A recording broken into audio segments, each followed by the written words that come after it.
Hello भाई लोग, तो कैसे हो सारे। आई होप सब अच्छे ही होंगे। इस लॉकडाउन में सब अपने अपने घर में बैठे थे, मगर एक ऐसा साथी था जिसने इस कठिनाई से भरे सफ़र को काटने में बहुत ज़्यादा मदद की। मैं तो ये कहूँगा कि पूरी की पूरी मदद करी। अगर ये ना होता तो कब तक हम अकेले बैठते, कितनी देर खाना खाते या कितनी देर बातें करते, कितनी देर नहाते मेरे भाई, या कितनी देर वहाँ बैठ के अपना समय बिताते। बिल्कुल हम उसी जगह की बात कर रहे हैं। वैसे तो बहुत कुछ था हमारे पास खुद को बिजी रखने, पर इस एक साथी ने एक क्लिक में पूरी दुनिया का टूर करवाया, एक क्लिक में हमारे सवालों को सुलझाया। साथी तो ये हमेशा से ही था हमारा, पर इस टाइम में इसने एक अलग सा रिश्ता निभाया। मेरा नाम है शिवांश और आप देख रहे हैं जगुआर टिप्स, और आज हम बात करने जा रहे हैं common operating machine purposely use for technology and educational research. क्या हुआ?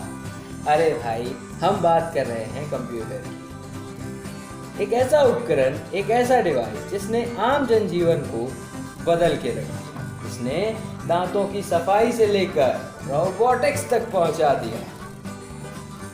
तो कंप्यूटर के जन्म की शुरुआत कोई बहुत भारी भरकम मशीन से नहीं हुई या कोई सॉफ्टवेयर से नहीं हुई, बल्कि इसका जन्म एक लकड़ी के रेक्टेंगुलर फ्रेम से। फ्रेम में कुछ पतली पतली रॉड में मोतियों को फंसाकर इसको बनाया गया। इसी ढांचे में जोड़ना घटाना होता था और इसको नाम दिया अबैकस। उसके बाद कठिनाइयों से भरे कई सारे और प्रयासों के बाद कंप्यूटर का निर्माण संभव हो पाया। अगर देखा जाए, आज के आधुनिक कंप्यूटरों को देखा जाए तो कहते हैं यदि मानव दिमाग जितना शक्तिशाली कोई कंप्यूटर हो तो वह प्रति सेकंड लगभग 4 करोड़ ऑपरेशन करने में सक्षम हो और कम से कम 35 लाख जीबी से ज़्यादा मेमोरी सेव कर सके।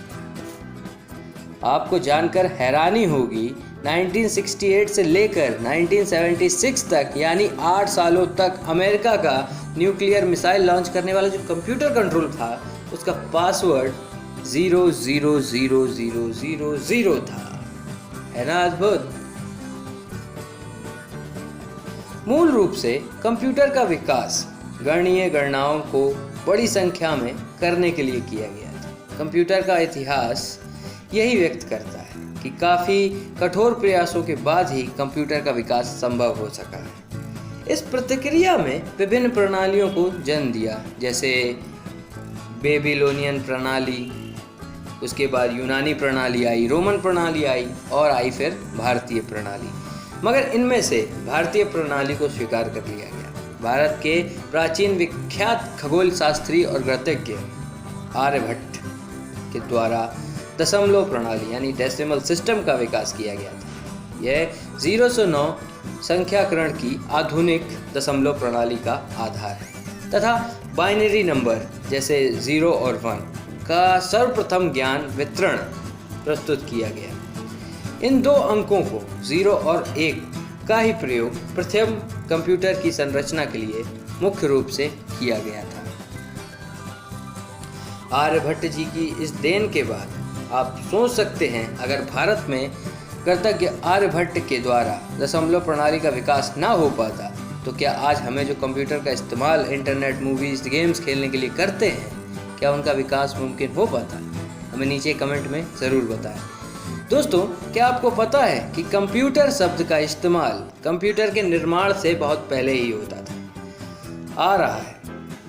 पहले के समय में यांत्रिक उपकरणों की संचालित करने वाले विशेषज्ञ व्यक्तियों को ही कंप्यूटर नाम से जाना जाता था। समय के साथ साथ इन यंत्रों के अनेक प्रकार के बदलाव तथा सुधार किए गए, तब जाकर आधुनिक कंप्यूटर या मॉडर्न कंप्यूटर का निर्माण संभव हो सका, जिसने एक कंप्यूटर के इतिहास के रूप में जानते हैं। संसार के पहले इलेक्ट्रॉनिक मैकेनिकल कंप्यूटर का आविष्कार चार्ल्स बेबेज ने किया था, ये तो सभी जानते हैं।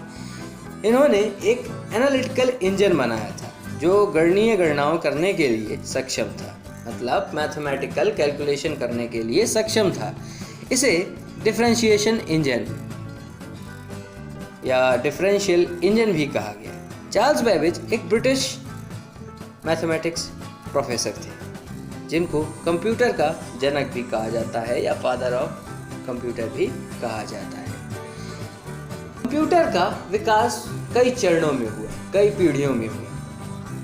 समझते हैं इन पीढ़ियों के बारे में। तो सबसे पहले एनालिटिकल इंजन के बाद प्रथम श्रेणी आई। इस पीढ़ी के कंप्यूटर आकार में बहुत बड़े होते थे, एक कमरे के बराबर होते थे।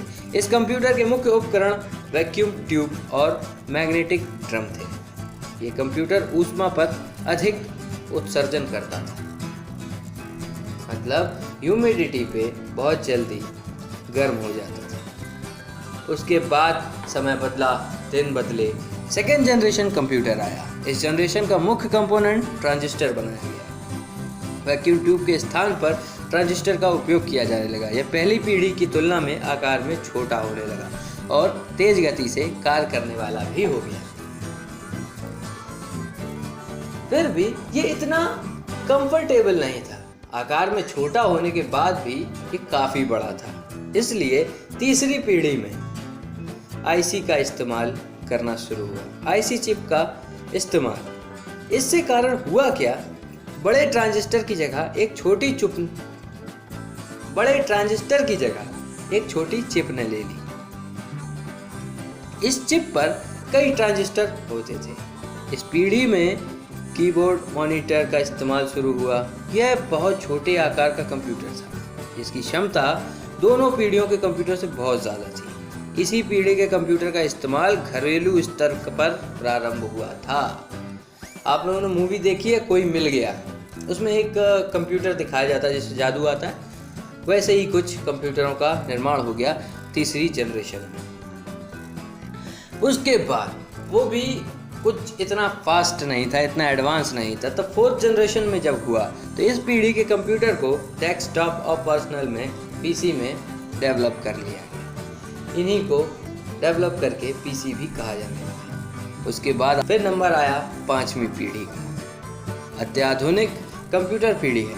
इस पीढ़ी में कंप्यूटर में ULSI ultra large scale integration तकनीक का इस्तेमाल किया जा रहा है। ये कंप्यूटर आर्टिफिशियल इंटेलिजेंस AI पर आधारित है। इस तरह के कंप्यूटर रोबोट्स में देखे जा सकते हैं। वर्तमान में कंप्यूटर उनके सबसे चरम पर है।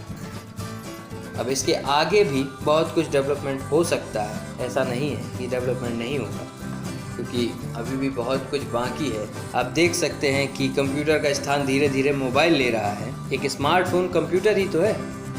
आज की दुनिया बिना कंप्यूटर के संभव नहीं दोस्तों। आपको कंप्यूटर का इतिहास अच्छा लगा होगा, हम उम्मीद करते हैं। और चैनल को सब्सक्राइब किए बिना भाई बिल्कुल मत जाना और उस टन वाली घंटी को भी दबा दें, जिससे आने वाली वीडियो आप तक सबसे पहले पहुंचे। So stay tuned and thanks for watching.